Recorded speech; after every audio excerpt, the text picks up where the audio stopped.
Captain Jake Morrison sat in the conference room at Earth's diplomatic headquarters, staring at the document in front of him. He had read it 3 times already, and each time it made less sense. The request had come from the Kethrian Empire, one of the most powerful civilizations in the known galaxy. They wanted to borrow a human ship. Not just any ship, but his ship, the Starbound. Jake was a tall man with dark hair and tired eyes. He had been captain of the Starbound for 5 years, exploring the outer regions of space and making contact with new worlds. His ship was not fancy or new. It was a working vessel with a good crew and reliable engines, but apparently that was exactly what the Kethrians wanted. The woman across from him cleared her throat. Her name was Helen Grant, and she worked for the Earth Diplomatic Service. She wore an expensive suit and had the kind of smile that never reached her eyes. Jake did not trust her. "Captain Morrison, I know this seems unusual," Helen said, "but this is a tremendous opportunity for Earth. The Kethrians have never asked humans for anything before. This could open doors for us." Jake looked at the document again. "They want my ship for 3 weeks. They want me and my crew to leave. They want to put their own captain and crew aboard. And they want us to say thank you for the privilege." Helen's smile grew wider. "That's not exactly how I would phrase it, but yes. Princess Vela of the Kethrian royal family needs transport to the fringe worlds. She specifically requested a human vessel. This is a sign of respect." "Respect?" Jake set the document down. "They won't even let us fly our own ship." "The Kethrians have very particular customs regarding travel and security," Helen explained. "Their royal family never travels on vessels commanded by other species. It's tradition." Jake leaned back in his chair. He had met Kethrians before. They were tall beings with blue crystalline skin and silver eyes. They were also arrogant, cold, and treated humans like children who had just learned to walk. The fact that they wanted a human ship at all was strange. The fact that they refused to let humans crew it was typical. "When do they need an answer?" Jake asked. "We've already given them one," Helen said. "We accepted. The princess will arrive in 3 days. You and your crew need to vacate the Starbound by then." Jake felt anger rise in his chest. "You accepted without asking me?" "The ship belongs to Earth's exploration fleet," Helen said. Her voice had turned cold. "You may be the captain, but you don't own it. This decision was made at the highest levels of government. I'm here as a courtesy to inform you." Jake stood up. "I need to tell my crew." "Of course. We've arranged temporary assignments for all of them. Quite generous ones, actually. You'll have 3 weeks of paid leave." Jake walked to the door, then stopped. Something about this whole situation felt wrong. The Kethrians had hundreds of ships far better than the Starbound. Why did they need a human vessel? And why the fringe worlds? That was neutral territory far from both Earth and Kethrian space. Why us? Jake asked. Helen looked confused. "I'm sorry? Why do they want a human ship?" "They have better technology, better vessels." "Why the Starbound?" Helen shuffled some papers on her desk. "I don't know the details of their reasoning. Perhaps they want to show unity between our species. Perhaps it's political." "Does it matter?" Jake studied her face. She was lying. Or at least not telling him everything. "I guess not," he said, and left the room. The Starbound was docked at the orbital station above Earth. Jake took a shuttle up and found his crew in the common room. There were 12 of them in total. His first officer was Carmen Rodriguez, a sharp woman with quick reflexes and a quicker mind. His chief engineer was Paul Bennett, who could fix anything with enough time and coffee. His tactical officer was Chris Palmer, young but talented. The rest of the crew were specialists in navigation, communications, medical care, and life support. They looked up when Jake entered. Carmen took one look at his face and said, "What happened?" Jake told them everything. As he spoke, he watched their reactions: surprise, confusion, anger. When he finished, there was silence. Paul was the first to speak. "They want us off our own ship?" "For 3 weeks," Jake confirmed. "That's insane," Chris said. "The Starbound is our home." Carmen crossed her arms. "There's more to this. The Kethrians don't do anything without 5 layers of political calculation. Why would they need our ship?" "I don't know," Jake admitted. "But I'm going to find out." The next 2 days passed quickly. Jake spent his time researching everything he could about Princess Vela. There was not much information available. She was third in line to the Kethrian throne. She had 2 older brothers. Her father was the emperor. She rarely appeared in public and had never left Kethrian space before. The more Jake learned, the more suspicious he became. A princess who never traveled suddenly needed to go to the fringe worlds. She demanded a human ship instead of using her own people's superior vessels, and the whole thing was being rushed through diplomatic channels in less than a week. On the morning of the third day, Jake made a decision. He put on his uniform and took the shuttle back down to Earth's diplomatic headquarters. Helen Grant was in a meeting, but Jake walked past her assistant and opened the door anyway. The room was full of diplomats and officials. They all turned to stare at him. Helen's face turned red with anger. "Captain Morrison, this is a private meeting." "I know," Jake said. "I'm here to give you my answer about the Starbound. We already told you the decision has been made. Then I'm here to unmake it." Jake looked around the room. He recognized some of the faces. These were important people who made important decisions. They were about to hear what he had to say, whether they liked it or not. "The Kethrians can have the Starbound for Princess Vela's journey," Jake said clearly, "but I'm the captain and my crew stays aboard. If she wants a human ship, she gets a human crew. All of us, or none of us." The room erupted in noise. People were shouting, some at him and some at each other. Helen was on her feet, her face now purple with rage. "You can't make demands like this. Do you have any idea what you're risking?" "Yes," Jake said calmly. "Do you?" An older man at the head of the table held up his hand. The room fell silent. Jake recognized him as Admiral Frank Cooper, one of the highest-ranking officers in Earth's space fleet. "Explain yourself, Captain." Jake took a breath. "Something is wrong with this whole situation. The Kethrians are hiding something. Princess Vela is hiding something, and I think you all know it, but you're too afraid of offending them to ask questions." "That's not your concern," Helen snapped. "It is when it's my ship," Jake shot back. "If the princess wants to travel in secret, fine. If she needs to avoid her own people's vessels, fine. But she's not doing it by kicking my crew off their home. We know the Starbound better than anyone. If something goes wrong, she'll need us." Admiral Cooper studied Jake for a long moment. "And if the Kethrians refuse? Then they can find another ship." Helen laughed bitterly. "The Kethrians will never agree to this. Their royal family doesn't trust other species. They certainly won't put themselves under the command of a human captain." "Then I guess we'll find out," Jake said. The Admiral picked up a communication device. "Connect me to the Kethrian ambassador." There was a pause, then a holographic image appeared in the center of the room. The Kethrian ambassador was a tall figure with deep blue skin and cold silver eyes. He looked annoyed at being disturbed. Admiral Cooper spoke first.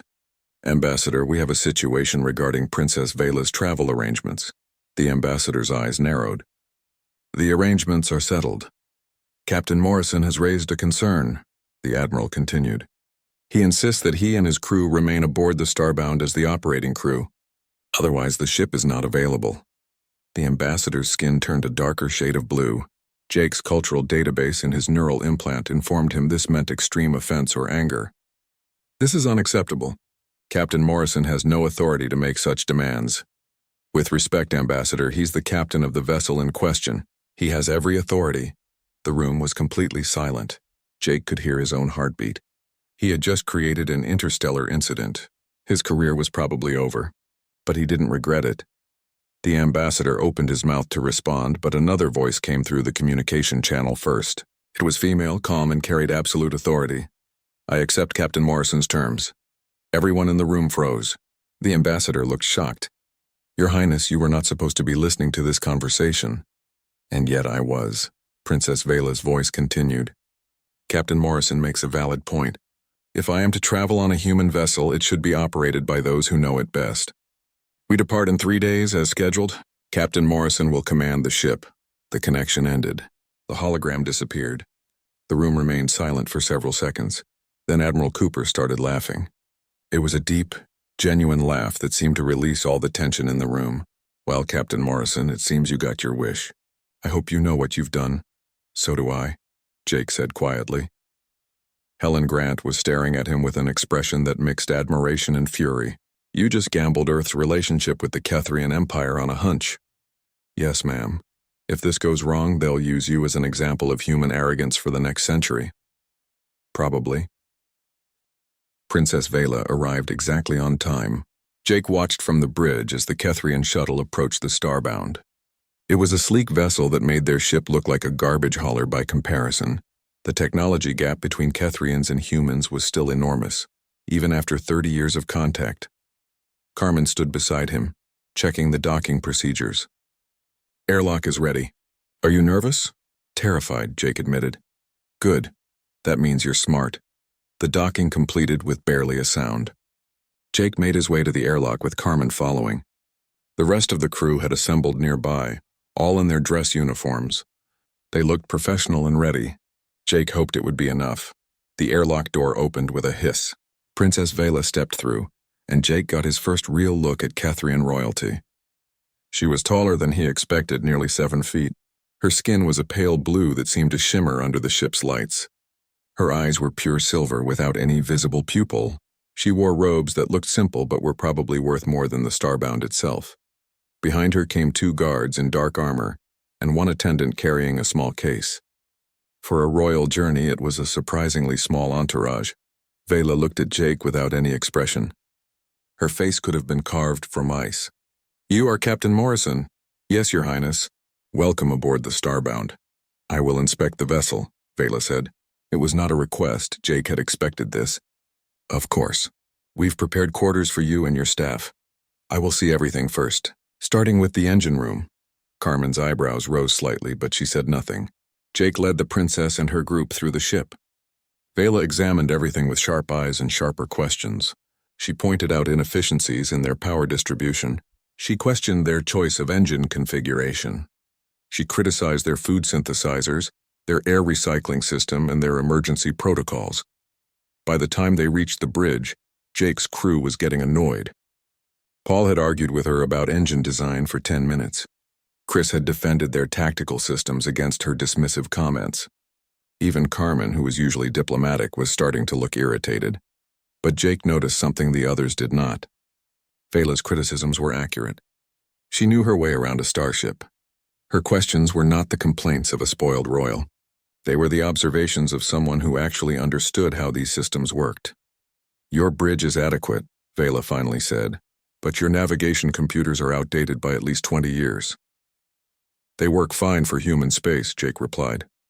"We will not be staying in human space." Vela turned to her attendant. "Bring the upgrades."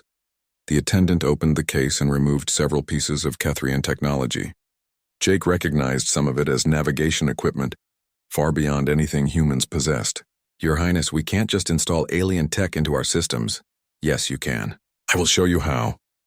Vela moved to the navigation station and began working with smooth, practiced movements. Within minutes, she had integrated one of the devices. The navigation display lit up with new data that made their old system look like a toy. Paul had followed them to the bridge. He stared at the new equipment with wide eyes. "That's impossible. The interface shouldn't be compatible." "It is if you know what you are doing," Vela said. She looked at Paul directly for the first time. "You are the chief engineer?" "Yes, Your Highness. You will help me install the rest. Your systems are primitive but functional. With improvements, this ship might survive the journey." Over the next several hours, Vela worked with Paul to upgrade key systems on the Starbound. Jake watched the princess closely. She moved with confidence and skill. This was not a pampered royal who had never worked. This was someone who had spent time learning, studying, and preparing. When the work was done, Jake showed Vela to her quarters. They were the best rooms on the ship, usually reserved for visiting dignitaries. Vela looked around without comment, then dismissed her guards and attendant. Once they were alone in the corridor, she turned to Jake. "We depart immediately," she said. "I thought we had another day to prepare. Plans have changed. We leave now." Jake wanted to argue, but something in Vela's voice stopped him. There was tension there, hidden under the cold exterior. "I'll inform the crew." "Captain Morrison." Vela's silver eyes fixed on him. "You took a risk by insisting you remain with your ship." "Why?" Jake considered his answer carefully. "Because something about this situation felt wrong. And because if you're in trouble, you'll need people who know this ship inside and out." "You believe I am in trouble?" "I think a princess doesn't leave her empire in secret on a human ship unless something is very wrong." For a moment, Vela's icy mask cracked. Jake saw fear flash across her face before she controlled it. "You are more perceptive than I expected. Prepare for departure. I will explain what you need to know when we are safely away from Earth. Jake returned to the bridge and gave the orders. The crew moved quickly, surprised by the sudden departure but professional enough not to question it. Within an hour, the Starbound was clear of Earth's orbital space and accelerating toward the edge of the solar system. They had been traveling for 6 hours when Carmen brought Jake the message. It came through encrypted channels, but someone had broken the encryption. The message was from Kethrian space, from Crown Prince Theron, Vela's oldest brother. Jake read it twice. It was a recall order. Princess Vela was commanded to return to Kethrian space immediately. She was accused of stealing classified information and plotting against the Empire. The charges included treason and sedition. If she did not return, she would be hunted down and brought back by force. Where is the princess? Jake asked. In her quarters, Carmen said. Do we turn back? Jake thought about it. They were still close enough to Earth to return safely.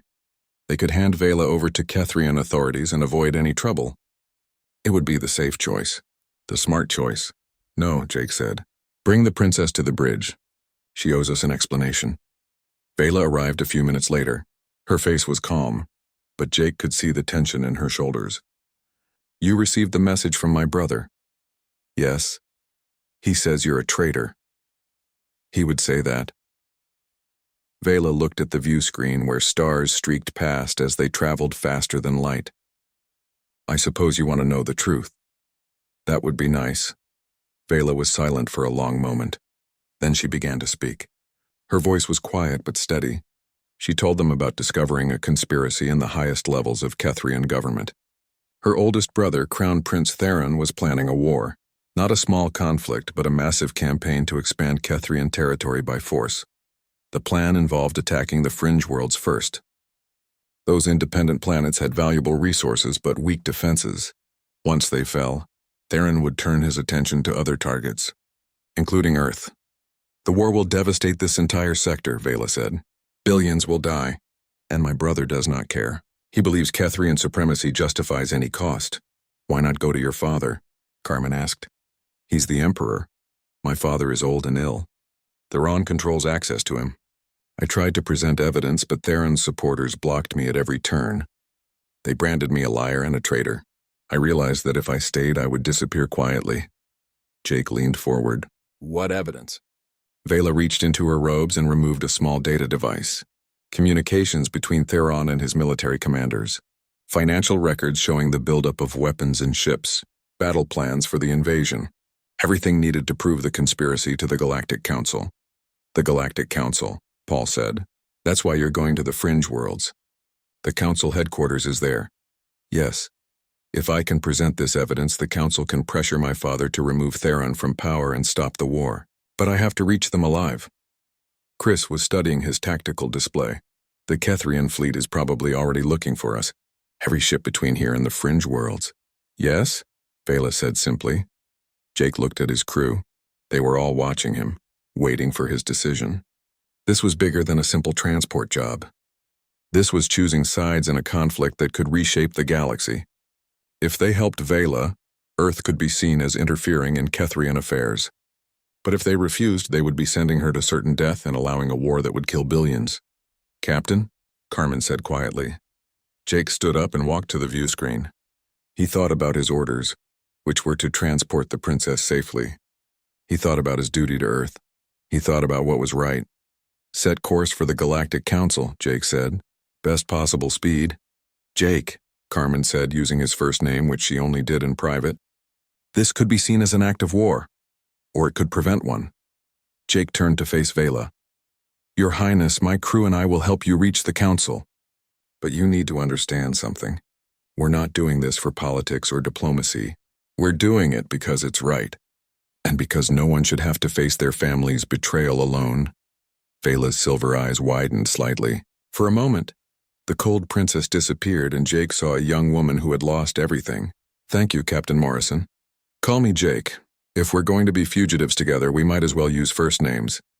The tiniest smile crossed Vela's face. Very well, Jake. Paul was already running calculations. If we stay on main routes, the Kethrian fleet will intercept us in 3 days.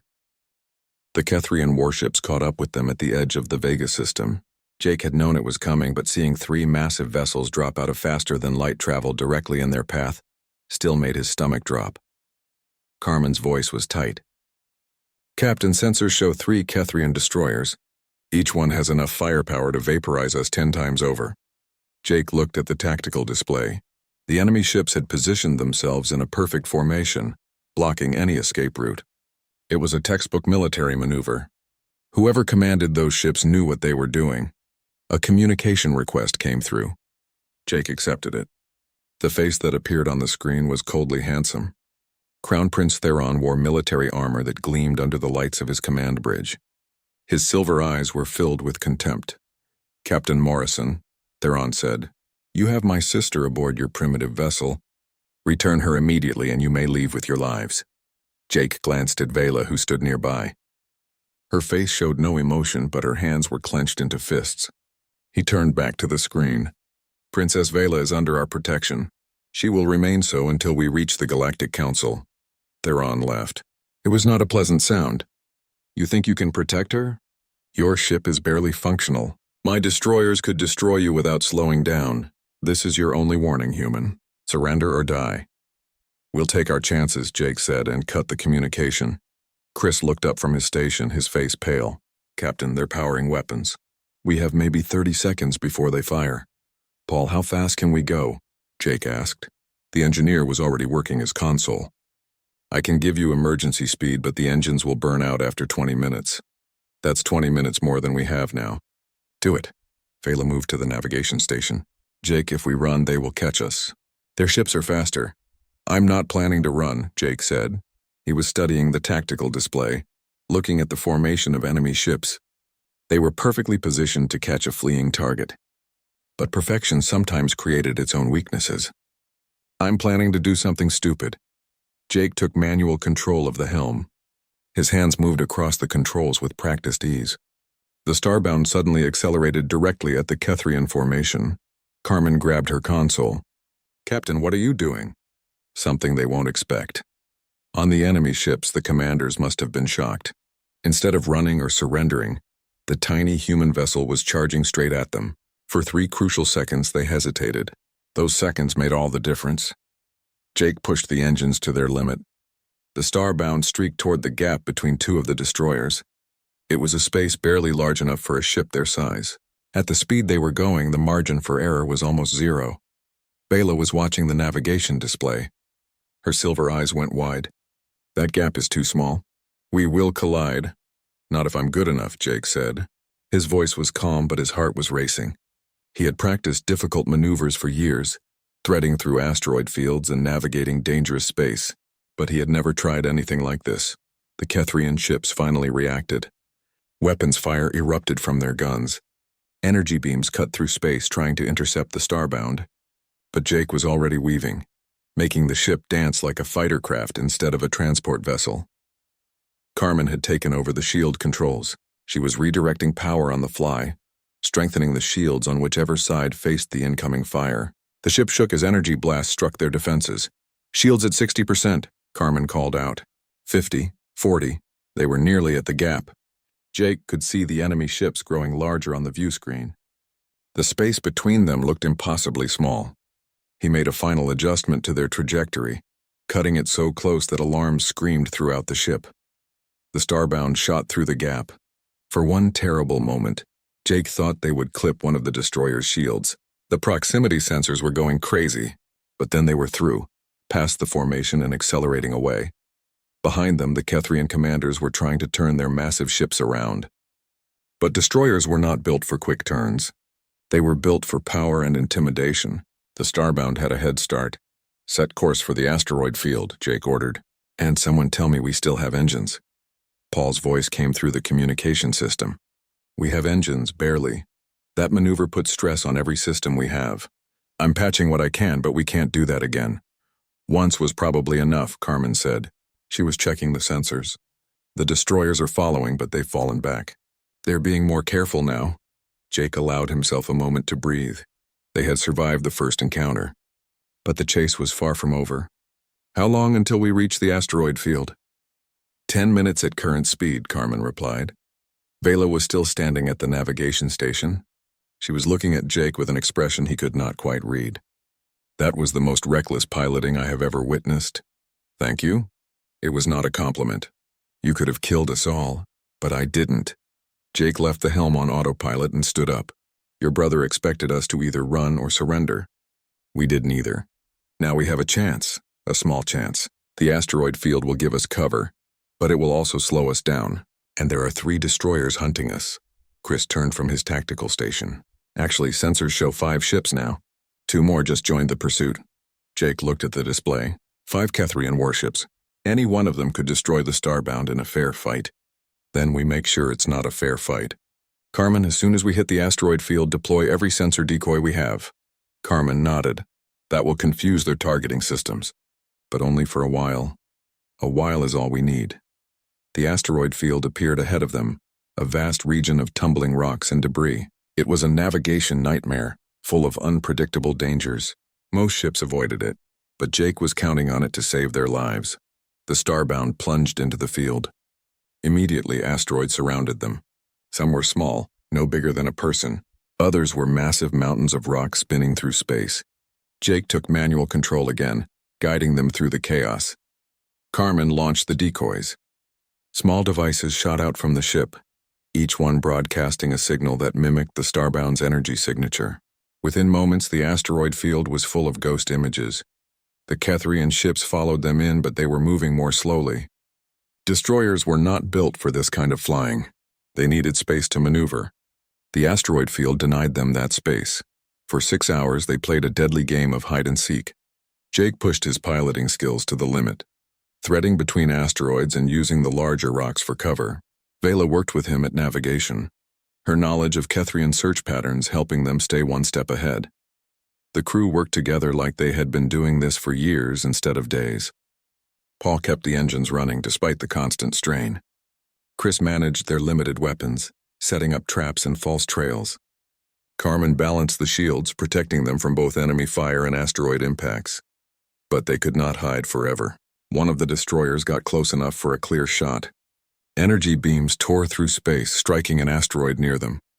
The rock exploded, sending fragments in all directions.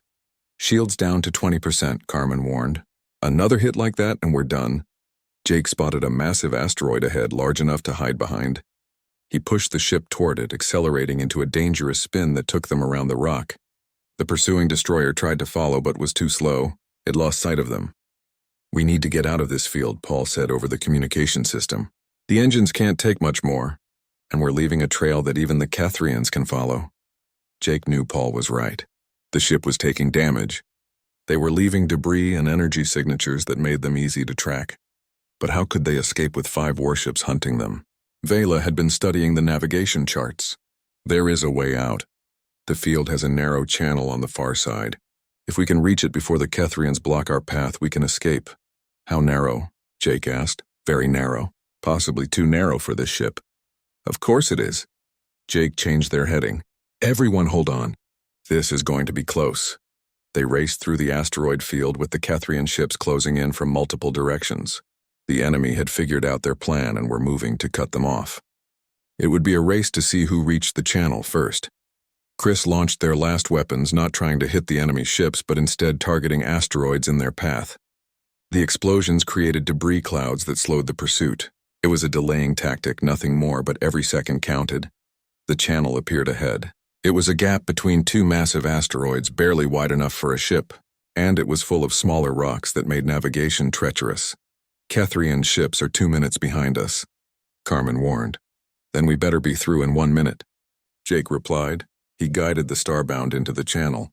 The view screen showed nothing but rocks on all sides. The ship's proximity alarms were constant, a high-pitched whine that set everyone's teeth on edge.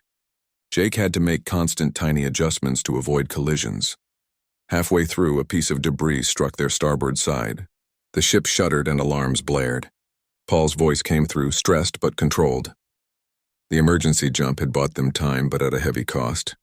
Jake stood in the engine room with Paul, looking at the damage. Cables hung loose from panels.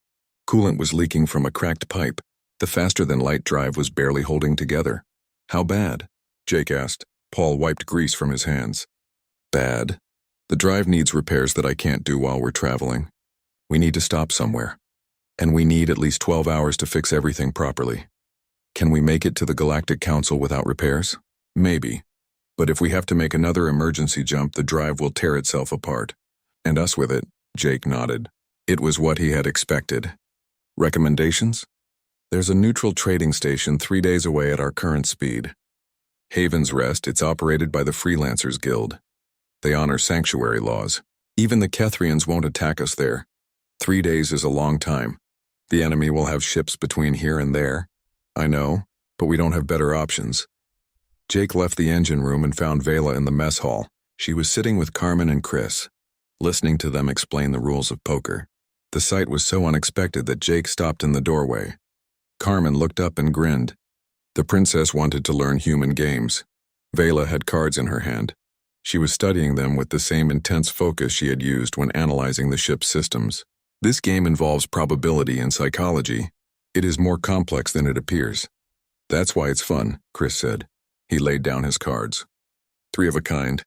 Vela showed her cards. Full house. I believe I win? Carmen laughed. Beginner's luck. Nobody wins their first 3 hands. Perhaps Kethrian probability calculation is superior, Vela said, but there was a hint of humor in her voice. Jake had never heard that before. He sat down at the table. We need to talk about our route. Paul says we need to stop for repairs. The mood shifted immediately. Carmen put down her cards. Where?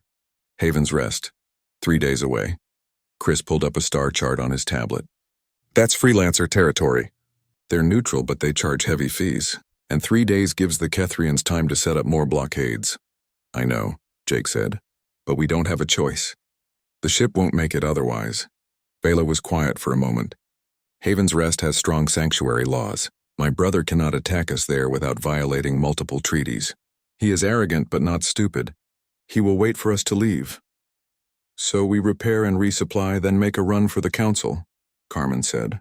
The last stretch. The most dangerous stretch, Vela corrected. Theron will have ships waiting. He knows where we are going. He can prepare, Jake stood up. Then we prepare too. 3 days gives us time to come up with a better plan. For now, get some rest. All of you. We've been running on emergency power and adrenaline. That stops now. Over the next 3 days, something changed aboard the Starbound. The barriers between human crew and alien princess began to break down. Vela spent less time in her quarters and more time with the crew. She joined them for meals. She helped Paul with repairs, showing knowledge of engineering that surprised everyone. Carmen taught her more about poker and other card games. Vela won more often than she should have, which led to friendly accusations of cheating, and Vela's cold denials that were starting to sound like jokes. Chris discovered that Vela knew military history from dozens of worlds. They spent hours discussing famous battles and tactics. Chris was amazed at how Kethrian and human strategies had developed similar patterns despite never interacting until recently. Jake found Vela in the observation deck one evening. It was a small room with a large window looking out at the stars. She stood there alone, watching the universe pass by. Mind if I join you? Jake asked. It is your ship, Vela said. But she did not sound annoyed. Jake stood beside her. For a while, they just watched the stars in silence. Finally, Vela spoke. I have been thinking about your world. About Earth, what about it? You have told me stories of your home. Blue oceans, green forests, mountains and deserts and cities. It sounds beautiful. It is, Jake agreed. Have you ever seen a world with oceans? No, Kethrian worlds are dry. We have water, but it is underground.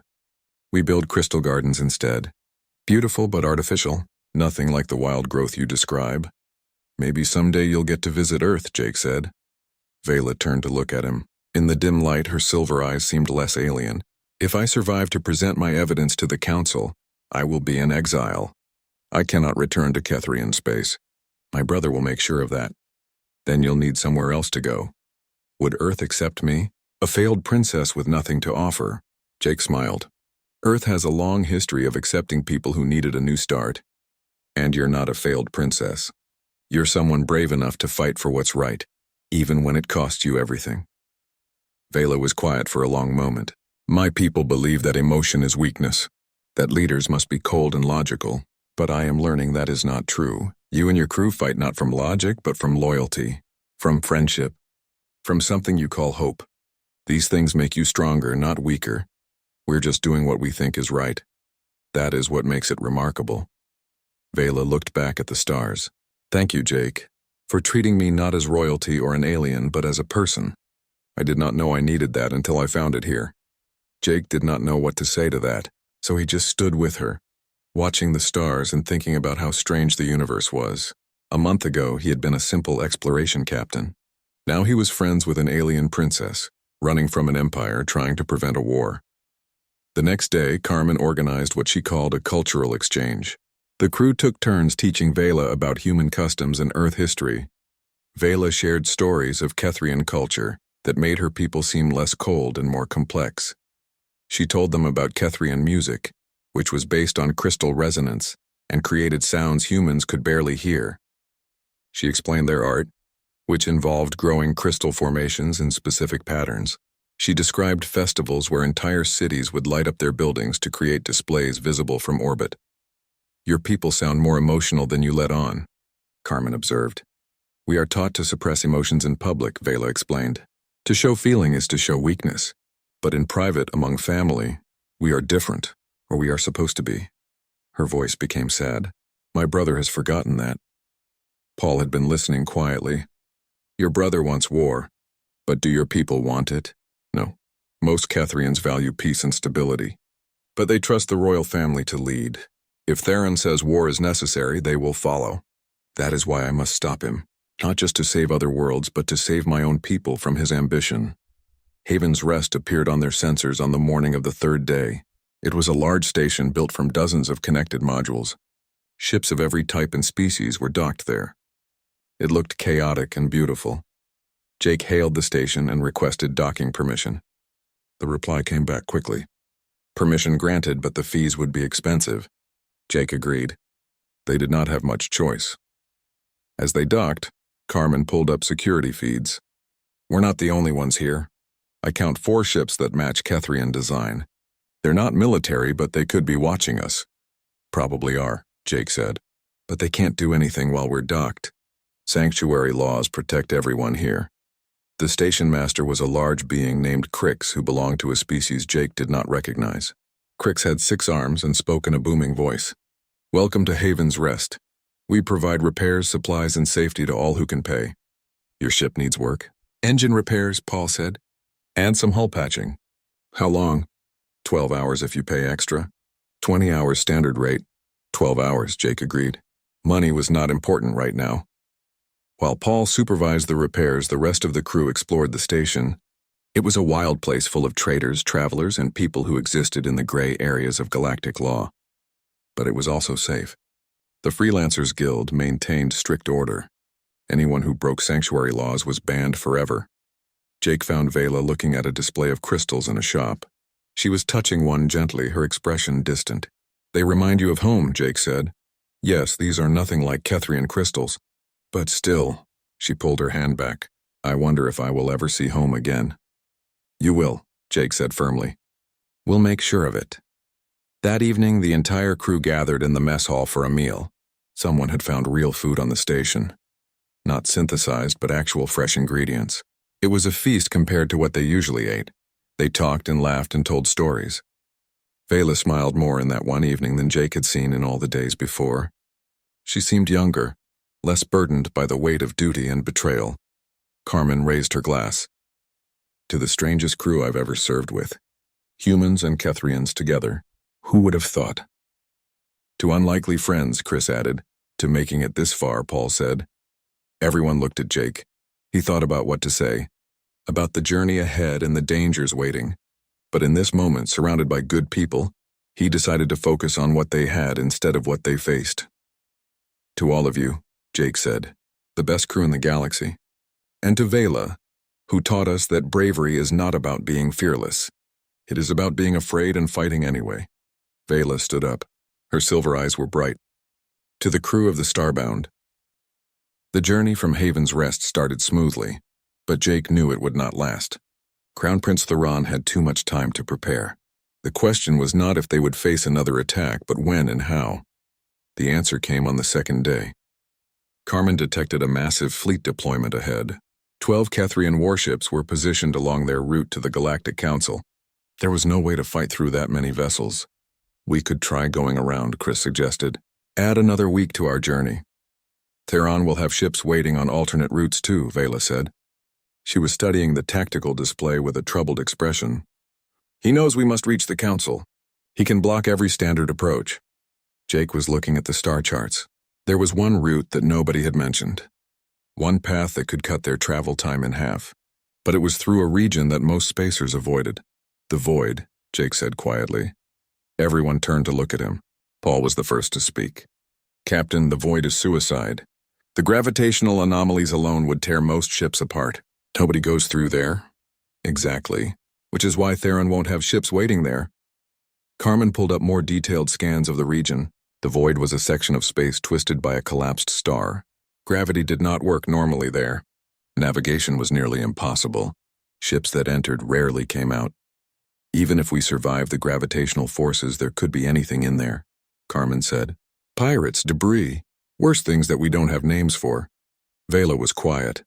She was running calculations on the navigation computer. Finally, she looked up. It is possible. Difficult, but possible. If we plot a course carefully and Jake's piloting is as good as he has shown, we might make it through. Might, Paul repeated. That's not exactly reassuring. Neither is facing 12 warships, Jake replied. He looked at his crew. I'm not ordering this. This is too dangerous to command. We vote. Everyone gets a say, Chris spoke first. We've come this far by taking risks. One more won't kill us, probably. Carmen nodded. I'm in. I didn't sign up for the safe missions anyway. Paul sighed. You're all crazy. But the engines should hold up, I think. Yes, I'm in. Jake looked at Vela. It's your evidence we're protecting. Your choice matters most. We go through the Void, Vela said without hesitation. Better to die trying than to surrender. Jake felt pride swell in his chest. His crew, and Vela had become part of that crew, was willing to risk everything. Then set course for the Void, and may luck be with us. The Void appeared different than anything Jake had seen before. Space itself looked wrong there, stars bent and twisted. The darkness seemed darker. Every instinct told him to turn back. Entering the Void, Carmen announced.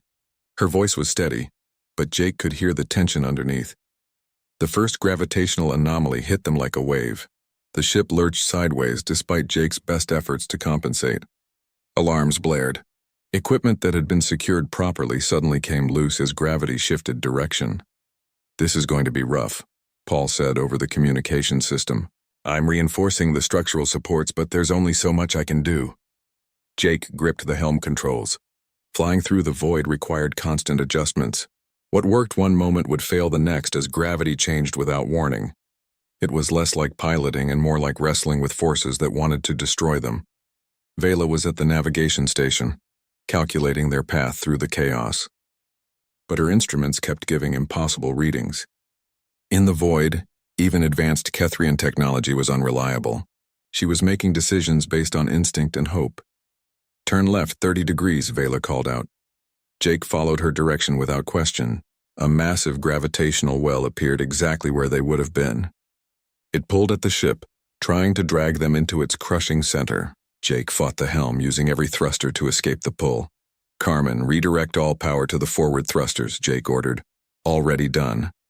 Slowly, agonizingly, they pulled free. But the effort cost them. The starboard engine was overheating. The hull was showing stress fractures. They had been in the Void for only 30 minutes and already the ship was suffering. Hours passed in constant crisis.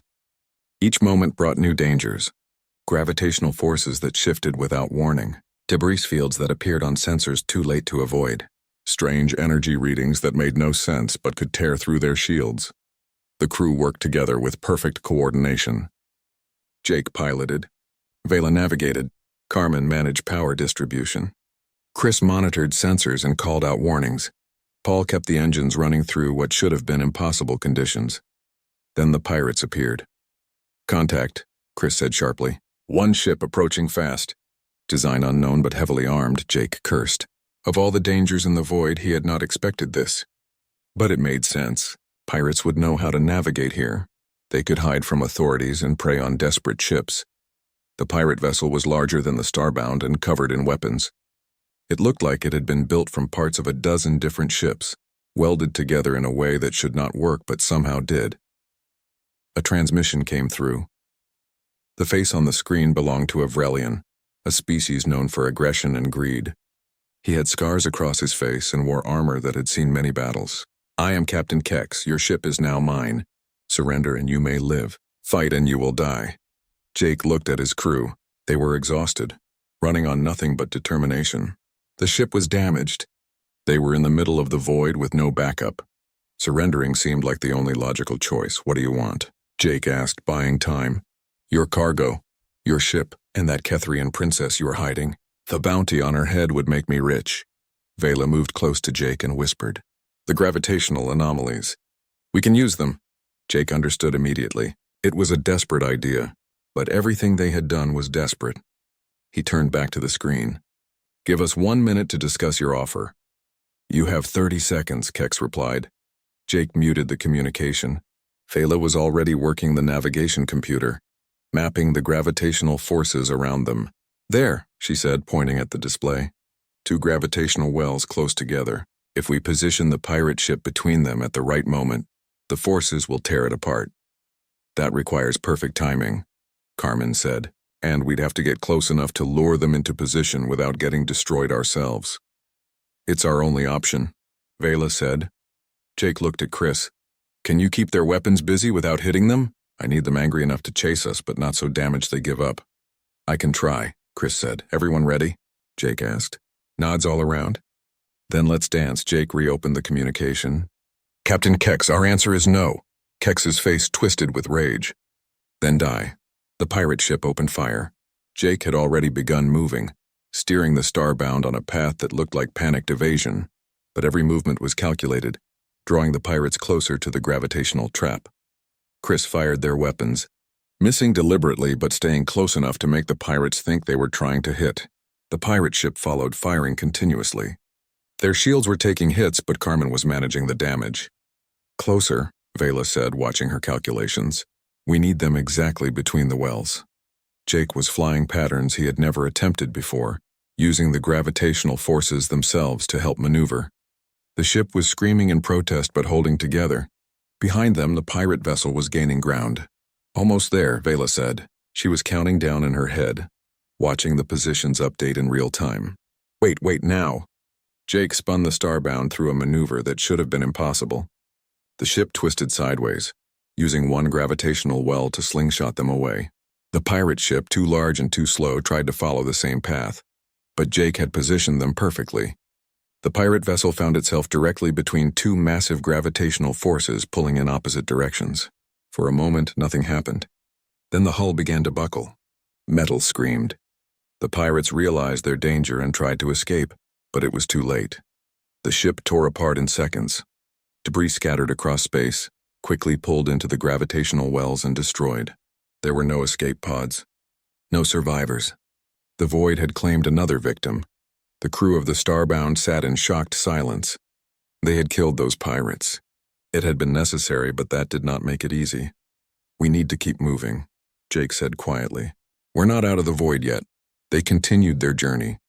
The encounter with the pirates had used up precious time and energy. The ship was damaged worse than before, but they were still alive, still moving forward. Finally, after what felt like forever, the void began to release them. Space started looking normal again. Gravity behaved as it should. Stars appeared in their proper positions. "We're through," Carmen said. She sounded amazed. "We actually made it." Paul's voice came through from the engine room. "Barely. Captain, we have hull breaches in 3 sections. Life support is failing. The engines are running on emergency power. We need to make port immediately." Jake checked their position. The Galactic Council station was visible on long-range sensors. They were close, so close, but the ship was dying around them. "Can we make it?" Jake asked. "Maybe, but we can't take any more damage. If someone shoots at us, we're done."